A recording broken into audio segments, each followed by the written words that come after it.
महावीर गुरुराचार्य श्री गुण सागर जी गुरुदेव की जय। गुरुराचार्य श्री गणपति जी गुरुदेव की जय। तीन कम नौ कोटि मुनराज की जय। अहिंसामय सनातन जैन धर्म की जय। श्री धर्म तीर्थ क्षेत्र की जय। सब बच्चे पहले 3 बार सरस्वती मंत्र का जाप करेंगे। हाथ जोड़ो, मेरे साथ बोलो। ओम ह्रीं ऐं ह्रीं ओम सरस्वती नमः स्वाहा। ओम ह्रीं ऐं ह्रीं ओम सरस्वती नमः स्वाहा। ओम ह्रीं ऐं ह्रीं ओम सरस्वती नमः स्वाहा। सब बच्चों के लिए हमारा बहुत सारा आशीर्वाद। जितने भी यहाँ पाठशाला में आए हुए हैं, जुड़े हुए हैं, छोटे हैं, बड़े हैं, बड़ों के बच्चों के माता पिता हैं, गार्जियन हैं, दादा दादी, जो भी यहाँ पढ़ने के लिए आए हैं, सबको मेरा बहुत सारा आशीर्वाद। आप लोग रोज पाठशाला में पढ़ रहे हो। मेरी पाठशाला, इसका नाम है मेरी पाठशाला। किसकी पाठशाला है ये? आपकी पाठशाला है। इसमें हमको पाठ पढ़ना है। आज तुम सवेरे सवेरे नहीं आए थे, शायद हो गए, पता नहीं। सवेरे आज गणनियारिका राजश्री आस्था श्री माता जी या मुनि महाराज बैठेंगे तो हाँ, मुनि महाराज आएंगे ना जब सभी। आज माता जी ने बहुत अच्छा बताया था। आज आपके जो माता जी हैं, जो आपको पढ़ा रहे हैं, आज गणनियारिका आस्था श्री माता जी का बर्थडे, हैप्पी बर्थडे। 10 जुलाई को उनका जन्म हुआ था। और आज उन्हें पाठशाला ने प्रवचन बताया था कि वे जब बहुत छोटी थी, बचपन में, जैसे तुम लोग कोई बच्चे हैं, कोई बच्चे तो अच्छे रहते हैं, कोई बच्चे जो है वो अपना ये थंब चूसते रहते हैं, मुठ्ठा चूसते रहते हैं। तो ऐसे हमारे माता जी इतने छोटे थे कि वो थंब चूसते थे। और मुठ्ठा चूसते हुए भी वे जो है, जब उनके गांव में चतुर्मास हुआ माता जी का, तो चतुर्मास में वे रोज माता जी को आहार में छोड़ने जाती थी। अपने स्कूल पढ़ने जाती थी और पंडित जी पढ़ाते थे, उनकी पाठशाला में जाती थी। माता जी के पास में पढ़ने गई, माता जी के शिविर के अंदर गई, और पढ़ने का परिणाम है कि पढ़ने से, पाठशाला पढ़ने से इतने संस्कार उनको बने कि उन्होंने माता जी बन करके आज आर्य का पद स्वीकार किया। ऐसे ही बच्चों, हमेशा हमको बचपन में अच्छा ज्ञान पाना चाहिए। और अच्छा ज्ञान जो मिलेगा वो हमें गुरु से ही मिलेगा। हमें हमारे दिगंबर आचार्य, उपाध्याय, मुनिराज, गणनी आर्यका माता जी, आर्यका माता जी, क्षुल्लक जी, क्षुल्लिका माता जी, यही हमें अच्छा ज्ञान दे सकते हैं। और जो बचपन से ज्ञान पाता है, ऐसे बहुत सारे बच्चे यहाँ पर हैं जो मेरे बचपन से मेरे पास में पढ़े हुए हैं। उसमें अभी यहाँ मयंक है, मयंक वज्र कुमार साहू जी है, प्राची है, पलक है, और बहुत सारे बच्चे हैं यहाँ पर जो एकदम बचपन से। और कुछ तो ऐसे बच्चे भी हैं यहाँ पर कि मम्मी के पेट से ही, जब मम्मी के पेट में थे, गर्भ में थे, तब से मेरे पास संस्कार पा रहे हैं। जैसे उसमें लघिमा है, लघिमा है ना यहाँ पर। वो लघिमा जो है बचपन से, जब उसकी माँ के पेट में थी ना, वो गर्भ में थी, तब से ही उसको संस्कार मिल रहे हैं, धर्म के, गुरु के संस्कार मिल रहे हैं। और बहुत सारे बच्चे यहाँ होंगे जो बच्चे बचपन से संस्कार पा रहे हैं। तो ये जो पाठशाला है, ये बच्चे, बड़े, छोटे, सबकी, इसका नाम है इसकी मेरी पाठशाला। क्या नाम है इसका? मेरी पाठशाला। और जो बचपन संस्कार पाते हैं, लगन से पाते हैं, भक्ति से पाते हैं, श्रद्धा से पाते हैं, गुरु का आशीर्वाद हमेशा लेते हैं, गुरु को प्रसन्न रखते हैं। जो गुरु को प्रसन्न रखते हैं, गुरु को प्रसन्न रखने वाले ही आगे बढ़ते हैं। आप लोगों ने छत्रपति शिवाजी का नाम सुना होगा। मराठा के राजशाही, लोकशाही छत्रपति शिवाजी बहुत छोटे थे, दुबले पतले थे, कमजोर थे, लेकिन चुस्ती फुर्ती बहुत उनके अंदर थी। और उनकी माँ, जिनका नाम था जीजा माता, जिजाऊ, वे हमेशा अपने बेटे शिवा से बोलती थी, बेटा शिवा, तुझे भारत माता की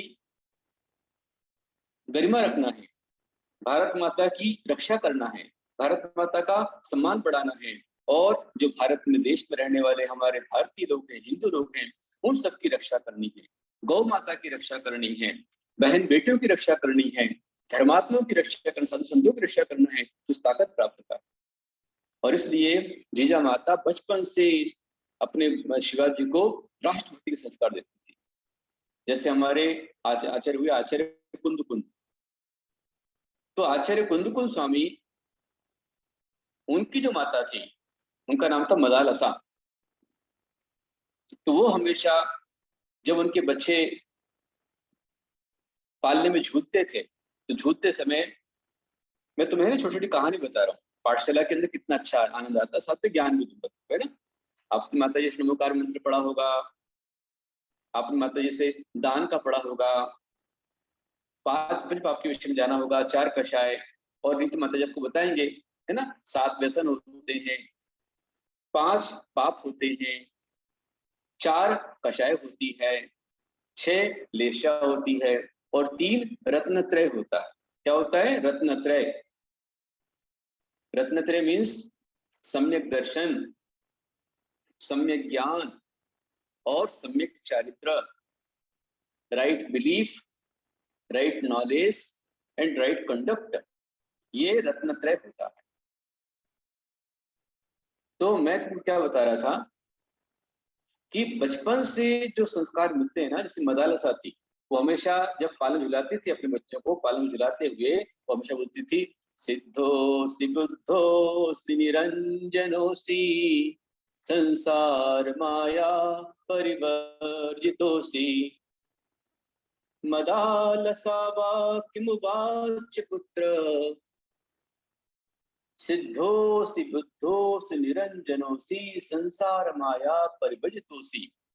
वो कहते थे कि हे पुत्र, तू सिद्ध है, तू बुद्ध है, तू निरंजन है, तू संसार की माया को छोड़ देना।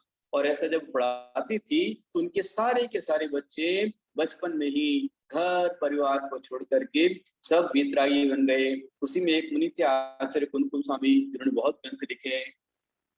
तो ऐसे ही छत्रपति शिवाजी, उनकी माँ जीजा माता, त्यांची आई, उनकी मम्मी, आप मम्मी बोलते हो ना, मम्मी शब्द अच्छा नहीं,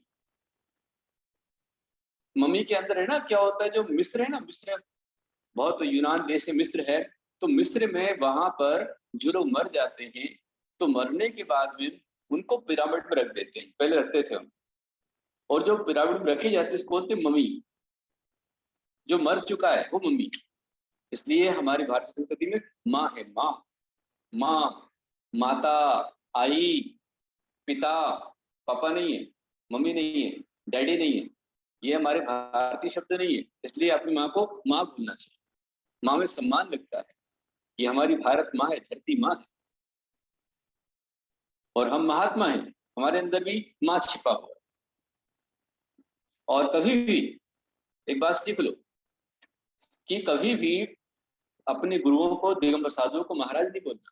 क्या बोलना? जैसे मैं हूं तो बोलना आचार्य श्री, या बोलना गुरुदेव, और मुनिराज को मुनिश्री, माता जी को माता जी, आर्यका माता जी, छिलिका माता जी, बड़ी माता जी, छोटी माता जी, मझली माता जी, जैसी माता जी हो ऐसा माता जी बोलना, आचार्य श्री बोलना, गुरुदेव बोलना, छिलक जी बोलना, महाराज नहीं बोलना। महाराज शब्द हमारे यहाँ पर नहीं है।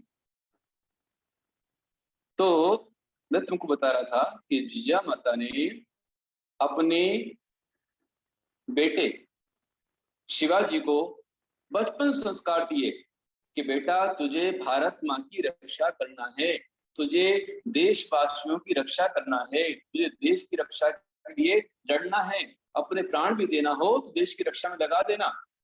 हमारे देश के साधु संतों की रक्षा करना, मुनियों की रक्षा करना, गौओं की रक्षा करना, बहन बेटियों की रक्षा करना, प्राणी मात्र की रक्षा करना, गरीबों का शोषण मत होने देना, अन्य अत्याचार मत होने देना, संस्कार हमेशा जीजा माता अपने बेटे शिवाजी को देती थी। और जब शिवाजी करीब करीब 7-8 साल के हो गए, तब जीजा माता ने अपने बेटे शिवाजी को अपने गुरु स्वामी समर्थ रामदास को सौंप दिया। किसको? समर्थ रामदास। शिवाजी को समर्थ रामदास को सौंप दिया। और शिवाजी जब तक घर में रहे तब तक अपनी माता की बहुत सेवा करते थे, कभी माता की आज्ञा का उल्लंघन नहीं करते थे, माता की बात मानते थे।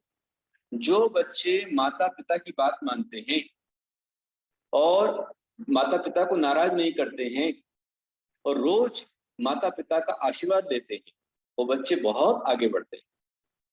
जब भी तुम स्कूल जाते हो, अभी तो स्कूल जाते नहीं, अभी तो ऑनलाइन पढ़ाई चलती है, तो पढ़ाई करने से पहले सबसे पहले जब उठते हो तो उठते के साथ तुमको माता जी ने बताया है कि जब पहले उठते हो तो उठते के साथ सबसे पहले क्या करना चाहिए, उठते के साथ पहले ताड़ासन करना चाहिए। नींद खुल जाए ना तो नींद खुलते ही अपने हाथों को पूरा ऐसा, हाथ भी लंबे और पैर भी लंबे, लेटे लेटे ही हाथ पैर लंबे कर देने, तान देना चाहिए। तो ऐसा तानने से हमारी मेमोरी शार्प होती है और हमारा ब्लड सर्कुलेशन अच्छा हो जाता है, रक्त शुद्ध हो जाता है, इसलिए हमें ताड़ासन करना चाहिए। और उसके पश्चात जब उठते हो ना तो उठने के बाद में क्या करना चाहिए, सबसे पहले 9 बार, कम से कम 9 बार नमोकार मंत्र का जाप करना चाहिए। नींद खुली ऐसा नहीं नमो नमो नमो नमो नमो कर दिया, ऐसा नहीं। नमो रिहंताणो सिद्धाणो, नमो रिहंताणम, नमो सिद्धाणम, नमो आर्याणम, नमो उवच्छायणम, नमो लोहि सवर्ण, ऐसा तरह से 9 बार नमोकार मंत्र पढ़ना चाहिए, है ना। माता जी ने आपको सब बता रखा है, ज्यादा नहीं बताऊंगा आपको। और अंकन्यास भी करना चाहिए। और फिर अंकन्यास करने के बाद में अपने हाथों में पंच परमिष्टि की, अनंत भगवान की, सिद्ध भगवान की, आचार्य परमिष्टि की, उपाध्याय परमिष्टि की, और ये पंच परमिष्टि की स्थापना करना चाहिए। और ये भावना करना चाहिए कि मेरे हाथों से किसी का बुरा ना हो, मैं इन हाथों से भगवान का दर्शन करूं, इन हाथों से भगवान का अभिषेक करूं, इन हाथों से भगवान की पूजा करूं, इन हाथों से गुरुओं को आहार दान दूं, इन हाथों से जिनवाणी माता का स्वाध्याय करूं, इन हाथों से अपने गुरुओं की वैयावृत्ति करूं। यदि लड़का है तो मुनि महाराज के हाथ पे सेवा करूं और लड़की है तो माता जी की सेवा करूं। लेकिन आहार तो सबको दे सकते हैं, तो मैं सबको आहार दान दूं, मैं सबकी सेवा करूं और मैं अपने माता पिता की सेवा करूं, अपने गुरुजनों की सेवा करूं। ऐसी भावना रोज करनी चाहिए। और करके क्या करना चाहिए, मैं रोज कराता हूँ ना आपको, अभी थोड़ी देर में कराऊंगा। नमो अरिहंताणम बोलकर सिर पे हाथ फेरना, तो अपने सिर में हमेशा अनंत भगवान की ऊर्जा रहेगी, अपनी याददाश्त अच्छी होगी, स्मरण शक्ति अच्छी होगी, अपने सद्विचार आएंगे, अपना आलस्य भाग जाएगा, चंचलता भाग जाएगी, गुस्सा भाग जाएगा। नमो अरिहंताणम बोलना चाहिए। और नमो सिद्धाणम बोल करके चेहरे पर हाथ फेरना चाहिए, नमो सिद्धाणम। फिर नमो आर्याणम बोल करके अपनी पीठ पर छाती पर हाथ फेर लेना चाहिए। नमो उवच्छायणम बोलकर दोनों भुजाओं पर हाथ फेरना चाहिए। नमो लोए सब सवर्ण बोल करके अपने दोनों पैरों पर हाथ फेरना चाहिए। तो ऐसा करने से हमारी स्मरण शक्ति बहुत अच्छी बढ़ती है, हमारा स्वास्थ्य अच्छा होता है, हमारा पूरा क्लीन होता है। फिर आप रक्षा कवच बना के जाते हो ना, तो इससे आप बहुत बहुत अन्य दुर्घटनाओं से बच जाओगे, एक्सीडेंट से बच जाओगे, कहीं चोट से बच जाओगे, टक्कर से बच जाओगे, और स्कूल में तुम्हारे कोई पर डांट नहीं पड़ेगी, मार नहीं पड़ेगी, पढ़ने में तुमको अच्छा समझ में आएगा, तुमको अच्छा याद रहेगा। बड़े लोग हैं यदि ये करते हैं तो आपका ऑटोमेटिक आपका ऑरा क्लीन हो जाता है, आपका स्वास्थ्य अच्छा होता है। इसलिए रोज करना चाहिए। क्या करना चाहिए, नमो अरिहंताणम, नमो सिद्धाणम, नमो आयर्याणम, नमो उवच्छायाणम, नमो लोए सब्बसाहुणम, ऐसा रोज करना चाहिए।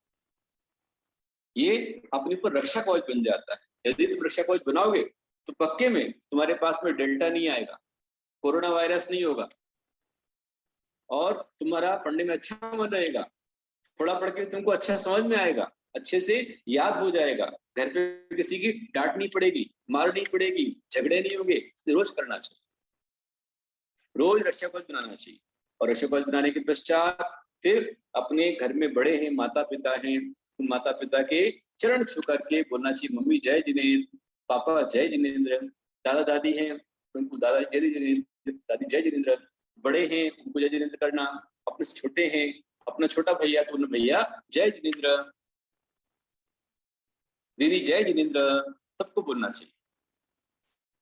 तो शिवाजी महाराज रोज अपने माता पिता के घर में सेवा करते थे, और जब गुरुकुल में आ गए तो गुरु की बहुत सेवा करते थे। शिवाजी महाराज गुरुकुल में जाकर के रोज जिस कक्ष में उनके स्वामी समर्थ रामदास रहते थे, अपने गुरु जी रहते थे, तो रोज गुरु के कक्ष में जाकर उनको झाड़ू लगाते थे। हाँ, दुख में रह गया ना, सब दुख में मिट जाएगा तुम्हारा, ऐसे करोगे तो अच्छा हो जाएगा। तो रोज वो शिवाजी महाराज क्या करते थे कि रोज है ना अपने गुरु समर्थ रामदास के कक्ष में जाकर के झाड़ू लगाना, उसको पूरा साफ करना, लीपना पोतना साफ करते थे। रक्षा मंत्र की बहुत बड़ी महिमा बेटा, रक्षा मंत्र करते जाना अच्छे से, रोज झाड़ू लगाना। फिर गुरु जी के समर्थ रामदास गुरु जी के उनके रूम के बाहर सुंदर सुंदर पौधे थे, तुलसी थी, तुलसी को पानी देना, वहां पर लीपना पोतना, गुरुकुल गायों को चराने जाना, गुरुकुल गायों को उनका बहुत प्यार करना, उन्हें अच्छा चारा खिलाना, ऐसा बहुत करते थे। और हर क्लास में सबसे पहले आगे बढ़ते थे। जो अच्छे बच्चे होते हैं ना, हमेशा क्लास में सबसे पहले आते हैं, आगे आकर बैठते हैं, और डफर बच्चे होते हैं वो नहीं आते हैं। कल एग्जाम का मैं पूछता हूँ, मिंटी भैया अभी है नहीं, उनसे पूछता नहीं, तैयारी होगी तो एग्जाम दे देंगे, देखते हैं। नहीं तो कल का भी प्लान कर नहीं पाया अभी तक पूरा, पोस्टर भी उसका बनना है, सब कुछ बना है। मिंटी भैया है क्या यहाँ पर? तो पहले मेरी बात सुन लो कि समय गुरु मतलब छत्रपति शिवाजी अपने गुरु महाराज की बहुत सेवा करते थे, हमेशा गुरुदेव के साथ में रहना, और रात में गुरुदेव के हाथ पैर दबाना, सेवा करना, सब कुछ खूब करते थे। इसलिए हमेशा अपने गुरु के प्रिय थे, और हर जो भी गुरु पढ़ाते थे तो गुरु के पढ़ाने पर ध्यान से उसको सुनते थे, समझते थे, पढ़ते थे। जो गुरुदेव ने पढ़ाया उसको बराबर नोट करते थे, लिखते थे, और कोई प्रश्न समझ में नहीं आया तो उनको पूछते थे, वाइवा करते थे, याद करते थे। इसलिए हर क्लास में शिवाजी के नंबर बहुत अच्छे आते, हर एक क्लास में शिवाजी फर्स्ट आते थे, कभी शिवाजी का नंबर सेकंड नहीं आया, हर एक क्लास में।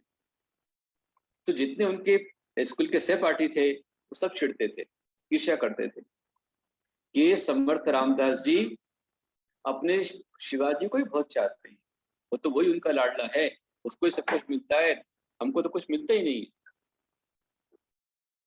महाराज जी वो मैंने बंद कर रखा उसमें ना, सब कुछ भी नहीं।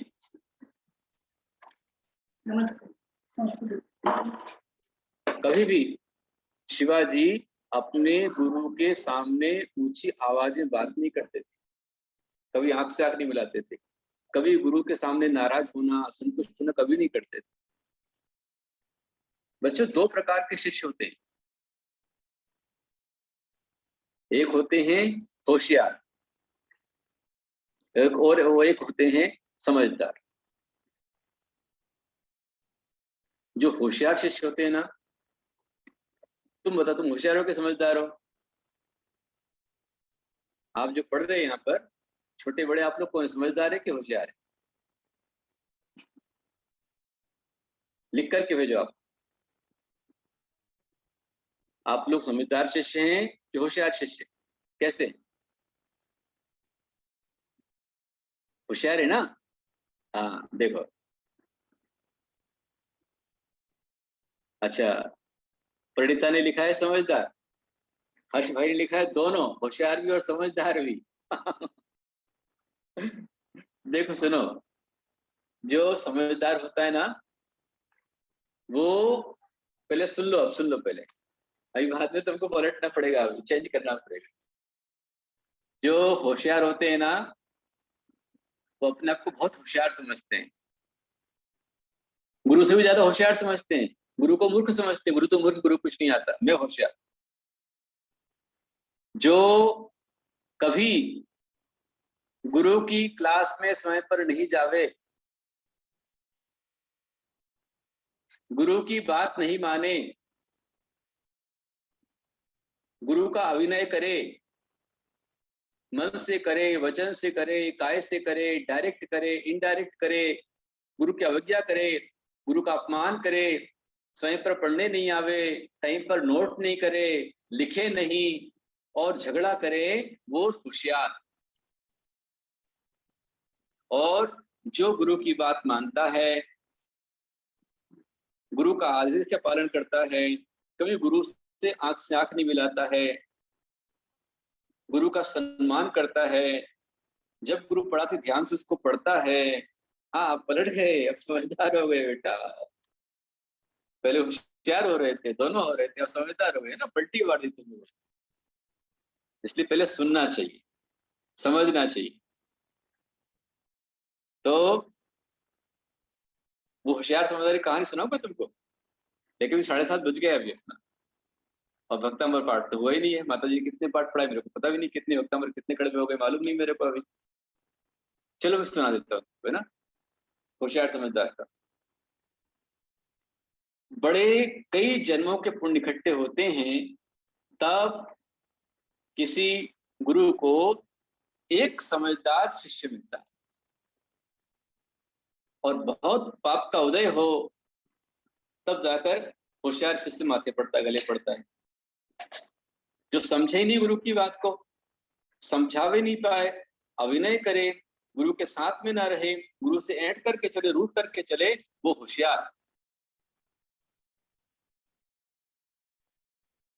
और जो शैना कौवा होता है ना, वो कहाँ बैठता है? अच्छे स्थान पे नहीं बैठता है। चरित्र पूरा हो गया ना, बहुत अच्छी बात। आगे और आपको बताएंगे ना। तो एक गुरुजी थे, मैं अभी शिवाजी कहानी पूरी नहीं हुई मेरी, मैं कल बताऊंगा, लेकिन आपको होशियार समझदार बताता हूँ। एक गुरुजी को शिष्य मिला जो होशियार, समझदार नहीं था, होशियार। होशियार शिष्य था, तो हमेशा गुरुजी के पास में जब भी गुरुदेव क्लास पढ़ाएं तो कभी क्लास में टाइम पर नहीं आता, ध्यान से पढ़ता नहीं था, नोट नहीं करता था, अच्छे से याद नहीं करता था, बहस करता था, बोलता आपने मेरे को पढ़ाया ही नहीं। और जिस दिन किसी कारण से गुरुजी नहीं पढ़ा पाए तो पूछता आपने पढ़ाया नहीं, आपने क्लास ले ली, मैं तो आ गया, ऐसी बात करता।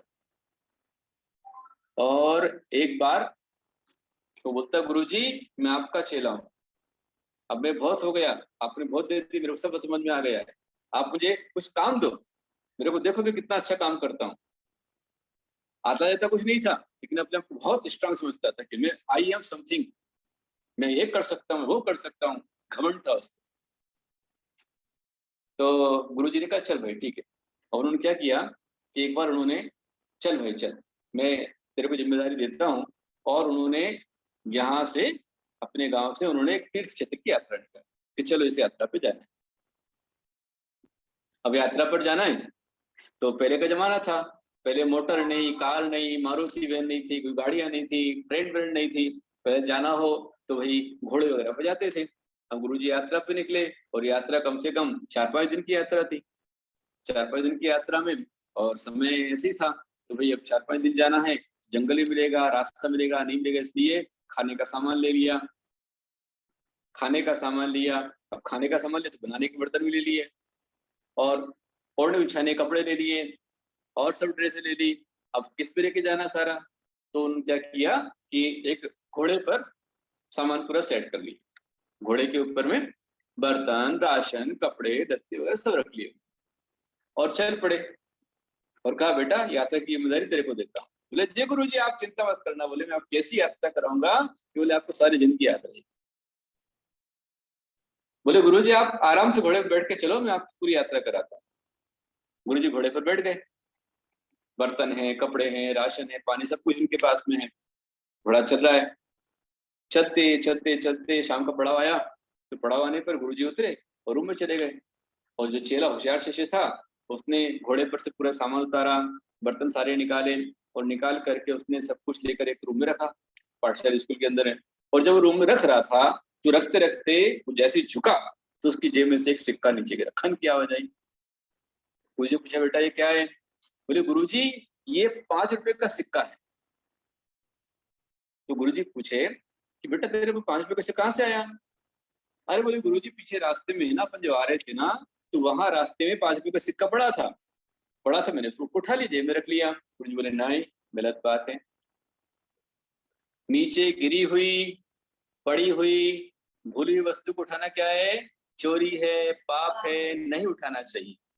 तुमने गलत किया, चोरी है। बोले गुरुजी गलती हो गई। बोले आप 5 मिनट रुकिए, मैं आता हूं। और तुरंत, इतना होशियार शिष्य था वो कि तुरंत उसने वो सिक्का लिया और ऐसी दौड़ लगाई कि 1 घंटे बाद में आया।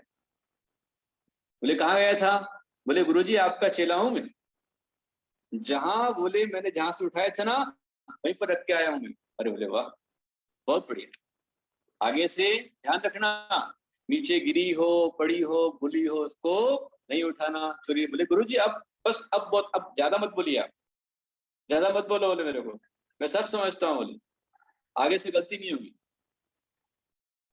अगले दिन यात्रा चल पड़ी। हाँ आप जाना तो जा सकते, कोई दिक्कत नहीं है, नो डाउट। तो आगे यात्रा जा रही थी और अगले दिन यात्रा में क्या हुआ कि थोड़ा उबड़ खाबड़ रास्ता और घोड़े पर गुरुजी बैठे थे और शिष्य पीछे चल रहा था।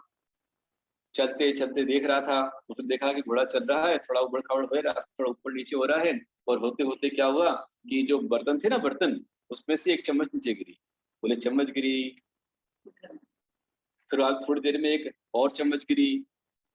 फिर थोड़ी देर में एक कटोरी गिरी। वो देख रहा, कटोरी गिरी। बोले चम्मच गिरी। फिर बोले गिलास गिरा। फिर थाली गिरी। अब लोटा गिरा। तो लोटा गिरा, गुरुजी का ध्यान गया, उन्होंने कहा बेटा लोटा गिरा। बोले गुरुजी आप लोटे की बात कर रहे हो, आपके बर्तन तो आधे घंटे से गिर रहे हैं। तो बोले तूने बताया क्यों नहीं, उठाया क्यों नहीं? बोले करी तो आपने कहा था। बोले क्या कहा था? बोले आपने कहा था कि नीचे गिरी हो, पड़ी हो, भूली वस्तु को उठाना चोरी है, पाप है, नहीं उठाना। गुरुजी ने सिर पीट लिया अपना। बोले मेरे भाई, दूसरे का गिरा हो, पड़ा हो, भूला हो, उसको नहीं उठाना। और यदि अपना सामान गिर जाए तो, अपना बर्तन हो, गिलास हो, कटोरी हो, तुम उसको उठा लेना। दूसरे को उठाए तो पाप, अपना नहीं उठाओगे तो पाप रहेगा। क्यों नहीं उठाया तुमने? अरे बोले गुरुजी आप तो खिचड़ा कर देते हो। एक बार कहते हो कि उठाना, एक बार बोलते हो नहीं उठाना। बोले कोई बात नहीं, अब मैं ध्यान रखूंगा, कल से मैं अपना सामान गिरने भी नहीं दूंगा। बोले अब पक्का, अब गलती नहीं होगी मेरे से, गिरने भी नहीं दूंगा, उसको पूरा झेल लूंगा। बोले मैं आपका ही बर्तन नहीं जाने दूंगा। जो गए सो गए, वो तो चले गए। अगले दिन फिर यात्रा चल पड़ी। तो यात्रा जब जा रही थी, तो यात्रा के पहले गुरुजी ने कहा बेटा चढ़ाव है, थोड़ा पहाड़ आएगा, ध्यान रखना। तो उसने क्या किया कि जो घोड़ा उनके साथ चल रहा था, कभी चढ़ाव है, गुरुजी ने कहा है को अच्छा खिलाना पिलाना, तो उसने खूब जमकर अच्छा, थोड़ा ज्यादा खिला दिया घोड़े, थोड़ा ज्यादा अच्छा दे दिया। घोड़ा तो घोड़ा बेचारा पशु है, जितना मिला उसने खा लिया। अब खाने के पश्चात बर्तन भी हैं, गुरुजी बैठे हुए हैं, पेट पूरा भरा हुआ है, और वो चढ़ाई आ गई। अब चढ़ाई आ गई तो चढ़ाई आने पर घोड़े का दम भरने लगा, और ज्यादा चढ़ाई आ गई तो चढ़ाई आने पर धीमे धीमे घोड़े को वहां से, उसको पीछे से उसको आउटलेट होने लग गए। उसका जो था ना, मतलब उसकी शौच गिरने लग गई, लीद, घोड़े की बाल गिरने लग गई, 1 बाल गिरी, 2 बाल गिरी, 3 बाल गिरी। उसके समाज में आया, गुरुजी ने कहा था कि घोड़ा अपना है। बोले कि अपना है? बोले ये तो गिरने नहीं देंगे। बोले तुरंत उस होशियार शिष्य ने, जहां से घोड़े की लेटरिन गिर रही थी, उसने उस पर कपड़ा लगा दिया, थैला लगा दिया, और थैला लगा करके पूरा एक भी नीचे नहीं गिरने दिया, पूरा उसने पूरा पैक कर दिया, और जम करके ले करके पूरा पूरा अच्छा बढ़िया पोटला रख करके। और जहां गुरुजी, मतलब शाम आ गई, तो शाम आने पर जहां गुरुजी सोने वाले थे, पूरा कमरा साफ था, क्लीन था, एक साफ सुथरा स्कूल था, बाहर फूलों का बगीचा था, अच्छी सुगंध आ रही थी। और जब गुरुजी सोने बैठे तो परेशान, क्योंकि भयंकर दुर्गंध आ रही। खूब दुर्गंध आ रही, नींद नहीं आ रही। तो शिष्य ने पूछा, गुरुजी क्या बात है, आपको नींद नहीं आ रही? अरे बोले, बेटा इतना अच्छा साफ सुथरा बगीचा है, इतना बढ़िया स्कूल है, ये दुर्गंध कहाँ से आ रही, को समझ में नहीं आया। शिष्य ने कहा, गुरुजी आप दुर्गंध की बात करते हो, दुर्गंध तो आपके सिर के नीचे रखी। बोले मेरे सिर के नीचे? बोले हाँ, रखा नहीं तकिया, ये पोटला पूरी। बोले इसमें क्या है? बोले अपनी आइटम है। बोले मैं समझा नहीं भाई, क्या है? बोले गुरुजी इसमें अपने घोड़े की नींद रखी हुई है। तो बोले भाई इसको क्यों लेके आया? बोले कल ही तो आपने कहा था, परसों आपने बोला था कि गिरी हो, पड़ी हो, भूली हो, उसको उठाना चोरी है। तो मैंने कल कुछ भी उठाया नहीं।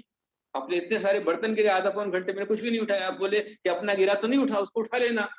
तो एक दिन बोला आपने नहीं उठाना, बोले आप उठा लेना। तो बोले आपने कहा उठाया, तो घोड़ा भी अपना है, घोड़े की लीद भी अपनी, उसको लेके आ गया, गिरने नहीं दिया मैंने। बोले वाकई में तू भाई बहुत होशियार शिष्य। बोले गुरुजी आप खिचड़ा करते हो, बोले बहुत परेशान करते हो, एक बार बोलते हो उठा लेना, फिर बोलते हो नहीं उठाना, इसलिए अपने को सिस्टम समझ में नहीं आ रहा। इसलिए बोले अब मैं लिस्ट बनाता हूँ, मैं सिस्टम चलने वाला हूँ, मैं लिस्ट बनाऊंगा, आप लगा देना, मेरे को टिक कर देना, क्या क्या चलेगा, क्या उठाना क्या नहीं उठाना। उसने लिस्ट बनाई, बताना आप लोग, बिस्तर गिर जाए तो उठा लेना, बर्तन गिरे तो उठा लेना, है कि नहीं? घोड़े की लीद गिर जाए तो नहीं उठाना, घोड़े की पेशाब गिर जाए तो नहीं उठाना। उसको लिस्ट बना ली। बोले गुरुजी अब ध्यान रख, सिस्टम से चलना। बोले बिल्कुल। अगले दिन फिर यात्रा चल पड़ी, वो गुरुजी को सिखा रहा है। यात्रा जा रही थी और जाते जाते कहीं पर मार्केट आया, सब्जी भाजी का मार्केट था, बहुत मक्खियां वहां पर थी, और मक्खियां आकर के घोड़े पर भिड़ने लग गई, खूब मक्खियां आ गई। तो घोड़ा अपनी पूंछ से मक्खियों को उड़ाने लग गया, चलता जा रहा, उड़ाते जा रहा, बहुत ज्यादा मक्खी परेशान करने लग गई। तो जो शिष्य था उसको घोड़े से 4-5 दिन प्रेम हो गया, तो उसने घोड़े की मक्खी उड़ा दी कि भाई मक्खी परेशान नहीं होना चाहिए। एक बार उड़ाई, फिर भी मक्खी आके बढ़ गई, दोबारा उड़ाई, फिर आके बढ़ गई, तीसरा उड़ाई, फिर आके बढ़ गई, चौरा उड़ाई, फिर आके बढ़ गई। उस गुस्सा आ गया, ये मक्खी बोले मेरे घोड़े को परेशान कर रही, अब छोड़ूंगा नहीं। और एक मोटा डंडा उसने उठाया, और डंडा लेकर के उसने जो घोड़े पर मक्खी बैठी थी जोर से मारा उसने। जैसे उसने जोर से मारा, मारती मक्खी तोड़ गई, और घोड़े को एकदम से लगा अचानक, तो घोड़ा एकदम से दौड़ पड़ा। और जैसे ही घोड़ा जोर से दौड़ा, गुरुजी बेचारे समझे नहीं, वो गिरे गड्ढे में, कीचड़ में। अब गुरुजी आवाज लगा रहे, बेटा मुझको उठा। गुरुजी, बेटा बोलता है गुरुजी रुको, पहले मैं लिस्ट देखूंगा, लिस्ट में आपका नाम होगा तो उठाऊंगा, वरना आपको नहीं उठाऊंगा। ऐसे होशियार शिष्य होते हैं। तो ऐसे होशियार शिष्यों से भगवान बचाए। पर शिवाजी महाराज समझदार शिष्य थे, होशियार नहीं थे। कभी गुरु का अभिनय नहीं करते थे, कभी गुरु के प्रति बुरी भावना उनके मन में नहीं आती। तो गुरु शिवाजी का हर जगह अच्छा नंबर आता था। अब जब सारे शिष्यों ने कहा कि गुरुजी पक्षपात करते हैं, जीजा माता जो समर्थ रामदास की पत्नी थी, गुरु माता थी, उनसे जाकर कहा कि समर्थ रामदास जी बहुत पक्षपात करते हैं, अकेले शिवाजी को पढ़ाते हुए हमको नहीं पढ़ा। जबकि समर्थ गुरु कभी पक्षपात नहीं करते थे। अब जब सबने कहा कि आप पक्षपात करते हैं, तो समर्थ रामदास जी ने शिवाजी की परीक्षा ली। परीक्षा कैसे ली तो कल की पाठशाला में आपको बताऊंगा, है ना? कल की पाठशाला में आपको सीखना है। अभी आपका श्लोक नंबर 41 आप ले लीजिए, उसके बाद फिर अपन पाठशाला पूरी करेंगे और आरती शुरू होगी, है ना? 40 आपका हो चुका है, तो 41 लेंगे अपन। मैं आपको पढ़ा रहा हूँ, उच्चारण करा रहा हूँ, हमारे साथ में आप बोलते जाइए। रक्ते क्षणम समद कोकिल कंठ नीलम क्रोधोत्थतम फणिन मुत्फण मापतंतम आक्रामति कमयुगेण निरस्त शंकस त्वन्नाम नागदमनी हृदि यस्य पुंसः प्रतीक्षणं समदकोकिलकण्ठनीलम् क्रोधोद्धतं फणिनमुत्फणमापतन्तम् आक्रामति क्रमयुगेण निरस्तशङ्कस्